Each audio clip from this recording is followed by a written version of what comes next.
बच्चाहरूमा जन्डिसको धेरै कारणहरू हुन्छन्। जति सानो बच्चा त्यति धेरै कारणहरू हुनसक्छ। हामीले काउन्टै गर्ने हो भने सानो बच्चाहरूमा जुन सानो बच्चाहरू 2-3 महिनाभित्रका बच्चाहरू छन् उनीहरूमा 120 वटा भन्दा पनि बढी कारणहरू बच्चाहरूमा देखिन्छ जन्डिसको, हैन। र जुन नर्मली कमन जन्डिस जुन हामीले देख्छौँ त्यसलाई हामी जुन 2-3 दिन बच्चा जन्मेको 2-3 दिन पछाडि सुरु हुन्छ र त्यो 5-7 दिनसम्म रहन्छ, त्यसलाई हामी नर्मल जन्डिस हो।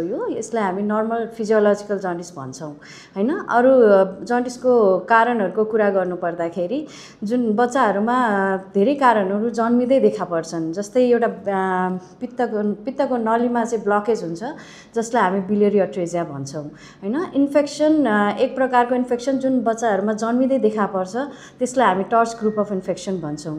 अरू कारण भनेको मेटाबोलिक कारण हो र वंशानुगत बच्चाहरूमा आउने कारणहरू हुन्छन् जसलाई जेनेटिक डिजिज अफ जेनेटिक कलेजोको समस्याहरू हुन्छ, जस अन्तर्गत हेमोक्रोमाटोसिस पर्छ जुन भनेको अत्याधिक मात्रामा आइरन शरीरमा कलेजोमा गएर जम्मा हुन्छ जसले गर्दाखेरि कलेजो बिग्रिन्छ। अर्को भनेको विल्सन डिजिज हो जसमा चाहिँ अत्याधिक मात्रामा चाहिँ हाम्रो कपर गएर कलेजोमा जम्मा भएको कारणले कपर बिग्रिन्छ, कलेजो बिग्रिन्छ। र अर्को भनेको अल्फा 1 एन्टिट्रिप्सिन डेफिसिएन्सीको कारणले गर्दाखेरि पनि कलेजो र फोक्सोमा असर परेको कारणले गर्दाखेरि जन्डिस देखा पर्छ। र अरू भनेको इन्फेक्सनको कारणहरू हो, जस्तै हेपाटाइटिस ए र ई भन्ने जुन इन्फेक्सन छ त्यो दूषित पानी र खानेकुराबाट बच्चाहरूमा हुनसक्छ भने हेपाटाइटिस बी, सी र डी इन्फेक्सनहरू आमाबाट बच्चामा सर्न सक्छ र रगतबाट पनि फैलिन सक्छ, हैन। अरू अन्य कारणहरू जस्तै टपिकल इन्फेक्सनहरूले गर्दाखेरि पनि बच्चाहरूमा जन्डिस देखा पर्छ, हैन। त्यसमा हजुरको डेङ्गु ज्वरो, टाइफोइड ज्वरो, लेप्टोस्पाइरोसिस भन्ने ज्वरो र स्क्रब टाइफस यिनीहरूको कारणले गर्दाखेरि पनि कलेजोमा असर परेको कारणले बच्चाहरूमा जन्डिस देखा पर्न सक्छ, हैन। अरू भनेको टिबी पनि हो, एक प्रकारको टिबी, कलेजोको टिबी भयो भने पनि बच्चाहरूमा जन्डिस देखा पर्छ, हैन। एड्सले गर्दा पनि बच्चाहरूमा जन्डिस देखा पर्छ। अरू कारणहरू हामी हेर्ने हो भने रगत सम्बन्धी केही समस्याहरूमा पनि बच्चाहरूमा जन्डिस देखा पर्छ, हैन। र अरू एक प्रकारको समस्या हुन्छ जसलाई हामी अटोइम्युन हेपाटाइटिस भन्छौँ, जसमा यो भनेको एउटा हाम्रो इम्युन सिस्टमको डिसअर्डर हो। यसमा चाहिँ हाम्रो इम्युन सिस्टमले छुटाउनै सक्दैन कलेजो र इन्फेक्सनमा, र कलेजोलाई चाहिँ इन्फेक्सन भनेर अट्याक गर्छ, हैन। यसले गर्दाखेरि पनि जन्डिस देखा पर्छ। अर्को कारणमा चाहिँ ढुङ्गा हुन्छ, पित्त या पित्त नलीको मा केही गरी ढुङ्गा या ट्युमरहरू भयो भने पनि बच्चाहरूमा जन्डिस देखा पर्छ। त्यसैले बच्चाहरूमा जन्डिसको कारणहरू हेर्ने हो भने धेरै छ, हजुर। सुरुमा देखा पर्ने लक्षण भनेको पहेँलोपन हो, हैन।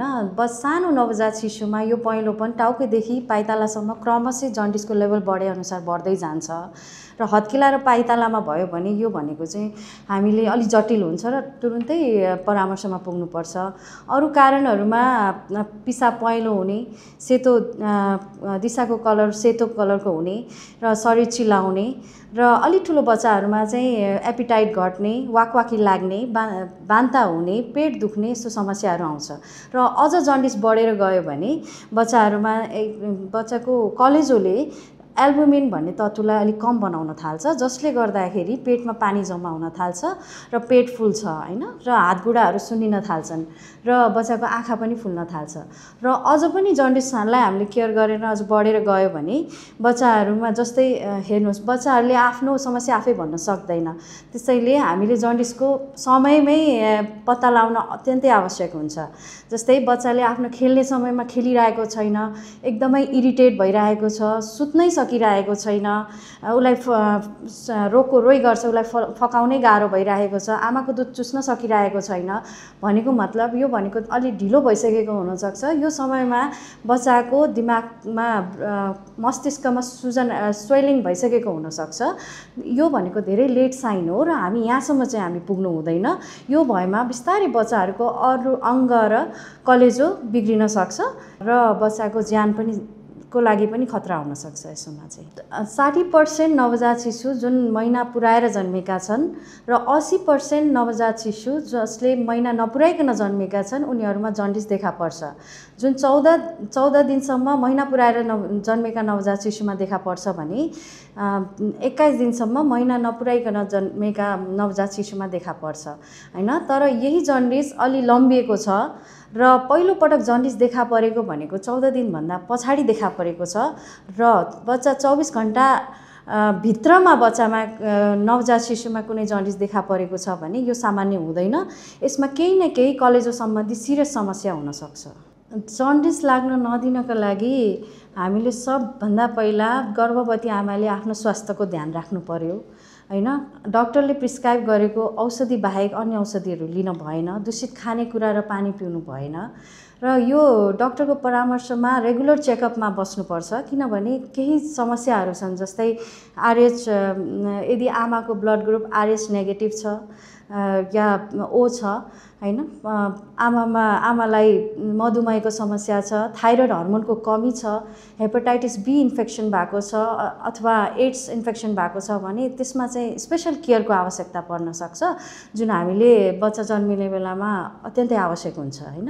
अर्को भनेको रोकथामको लागि गर्न सक्ने भनेको हामीले दूषित पानी आफ्नो स्वास्थ्यको ध्यान राख्नु पर्यो, दूषित खानेकुरा र पानी पिउनु भएन। अर्को अरू भ्याक्सिनहरू पनि उपलब्ध छन् जसमा हेपाटाइटिस ए र बी को भ्याक्सिनहरू अवेलेबल छ। जुन हाम्रो हेपाटाइटिस बी भ्याक्सिन छ जुन सरकारबाट नै हाम्रो नेसनल इम्युनाइजेसन प्रोग्राम अन्तर्गत नै 6, 10 र 14 विक्समा बच्चालाई दिइन्छ भने हेपाटाइटिस ए को भ्याक्सिन जुन छ जुन हामी बच्चा 1 वर्ष भएमा 12 महिनाको आयुमा र त्यसपछि 6 महिनापछि 18 महिनाको आयुमा चाहिँ हामी बच्चामा दिन सक्छौँ, जसले 95% बच्चाहरूमा हेपाटाइटिस एबाट चाहिँ बच्चाहरूमा रोकथाम सहयोग गर्छ रोकथामको लागि भनिएको छ। जुन 20 वर्षको आयुसम्म पनि या त सधैँभरिलाई बच्चालाई हेपाटाइटिस ए सर्नबाट जोगाउँछ। कलेजो भनेको हेर्नुहोस्, कलेजो भनेको एउटा हाम्रो शरीरको केमिकल फ्याक्ट्री हो हैन। र यसलाई हामीले स्टोर हाउस र पावर हाउस या store house of the body पनि भन्न सक्छौँ शरीरको। किनभने हामीले जे पनि खान्छौँ कलेजोले के गर्छ त्यो खानेकुरालाई ऊर्जामा परिवर्तन गर्छ र कहाँ जम्मा गरेर राख्नुपर्ने हो, स्टोर गर्नुपर्ने हो त्यहाँ लगेर जम्मा गर्छ र चाहिएको खण्डमा त्यो ऊर्जालाई प्रयोगमा पनि लिएर आउने काम पनि कलेजोकै हो। र यदि कुनै कारणले गर्दा बच्चामा कलेजोमा समस्या परेको छ भने यो सबै सिस्टममा समस्या आउँछ जसले गर्दा बच्चा सजिलै कुपोषणमा जान सक्छ एउटा कारण।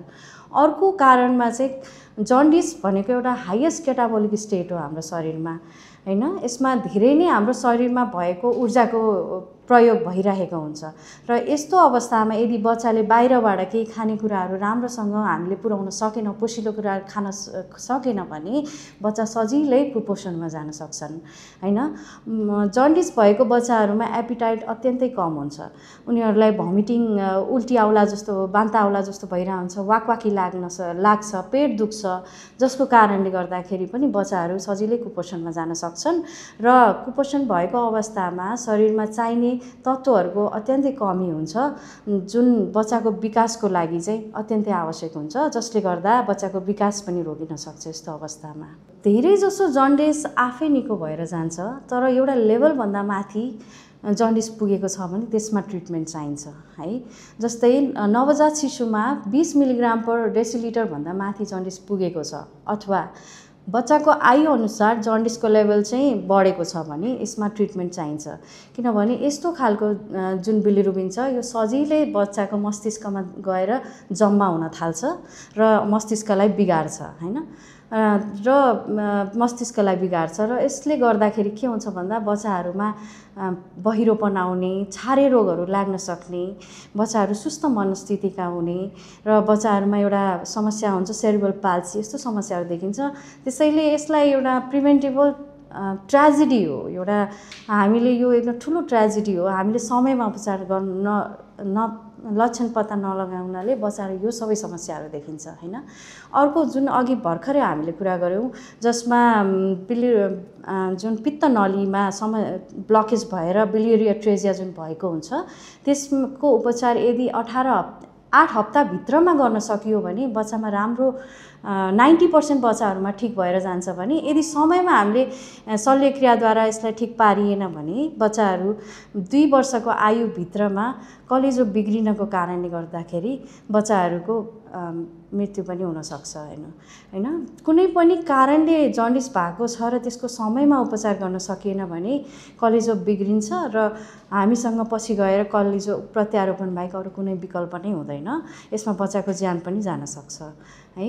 हेपाटाइटिस बी र सी अनि डी भाइरसको राम्रो उपचार भएन भने कलेजो बिग्रिन्छ, जसलाई हामी सिरोसिस पनि भन्छौँ र कतिपय बच्चाहरूमा त्यस्ता बच्चाहरूमा पछि गएर क्यान्सर पनि देखिएको छ। त्यसैले यो अत्यन्तै जरुरी छ, बच्चालाई हामीले राम्रो समयमै उपचार गर्नु चाहिँ अत्यन्तै आवश्यक छ।